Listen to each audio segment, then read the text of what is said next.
Hi everybody, I'm C. Jane and this is the best vlogging week ever. Today we have a very special guest from all the way from St. Louis. My mother, Sister Clark. Thank you. It's so good to be here with you. Oh, she even bought some new lipstick today.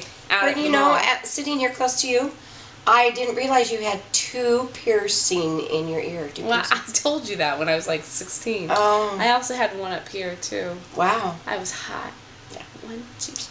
You look nice. But I don't have them anymore. Curls, yeah. Thank you. So I asked some of my friends on Facebook, C. Jane Kendrick Facebook page, some questions that I might have for you, and one of the question was, why is your mom always wearing a name tag? So I was wondering if you could answer that for. I'd be happy some of the to viewers. answer that about my name tag. I'm a representative and a missionary for the Church of Jesus Christ of Latter-day Saints in the St. Louis Mission. And my husband and I are serving there for 3 years, and we are over about 170 missionaries for the Mormon Church. And I would just like to put a little blog in for Mormon. A plug. A plug. Not a a blog blog. is what I write every day. Oh yeah, that's right. You should check it out Or sometime. plug. I'm a pretty good writer. Plug.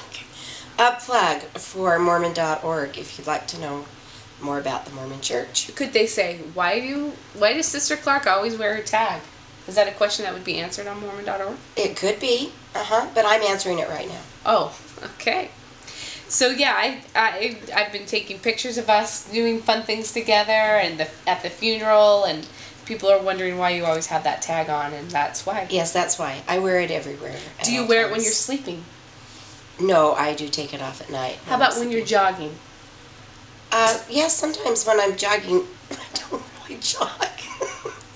I don't really jog. In St. Louis, it's very hot and humid. Okay, what about swimming? Die. If you go and take a dip at the pool? I don't have time for swimming. Okay.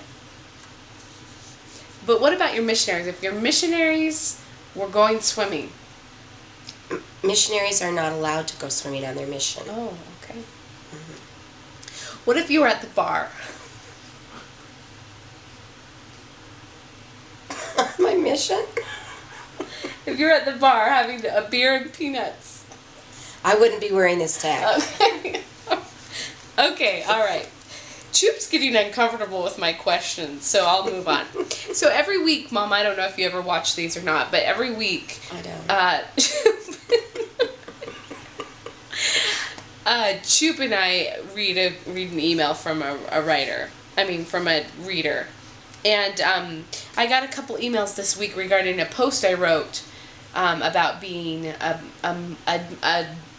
minimal interventionist mother, a mother who feels not necessarily like she needs to intervene in her children's life as much as maybe other mothers do. And that's kind of who I am. And I think that's kind of how you were. Do you think that's how I was? Well, you didn't even know I had ears piercing in my ears. I kneu about the navel one, but I didn't have the navel one. That wasn't me. That was your other child. Your other daughter. So anyway, can I read? I would like Okay, that. so this is from a mother who did not agree with what I said about being a minimal interventionist mother. Okay. There are too many kids out there whose parents have the same minimal interventional style as you, and I can say that they are a huge disadvantage to the world. Their unruly behavior makes them dread their teachers, scout leaders, restaurant patrons, church leaders, parents of other children who might otherwise have them over to play after school or invite them over at a sleepover or birthday party. They are not so cute to other parents. They are pains in the... Well, I would say it, but you're a missionary. Yeah, don't say it. Children of parents who have your style of parenting and inevitably show up for school or extracurricular events unprepared. No lunch, no homework, no permission slip, no money, no protective winter gear, missing their contribution to the group project at school that day. While you are busy practicing your style, other adults have to step in and do the job you should be doing. You will become the topic of conversation, she says, and not in a good way. It does take a village to raise a child, but the village should not be doing most of the work. No one should dread your children showing up somewhere. How sad for the kids. There's a reason children live with their parents until they're 18 years old. They need you to invest in them every day. And then she goes on from there. She also says, up here, I just want to say this. This post did make me question your decision to bear and raise children. Ooh. That hurt. So, Mom, you've been at my house for a couple days now, staying with me, and maybe you could just tell Carol, I think her name is Carol, what kind of mother I really am. Go ahead.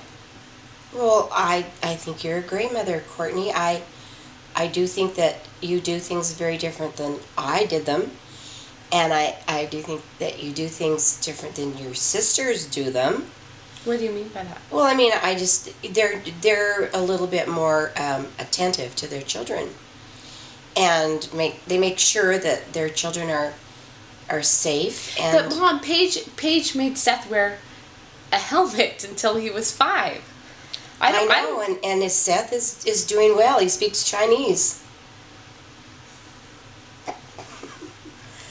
I don't know. Just the other day when I saw Anson jumping off the brick wall onto his head without his helmet, that worried me. So, Court, I think you're the best mother, and you have the most beautiful children, and I'm glad I'm going back to St. Louis tomorrow. I don't know how to take that.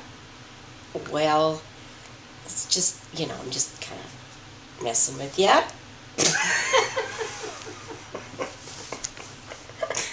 Oh, just kidding. I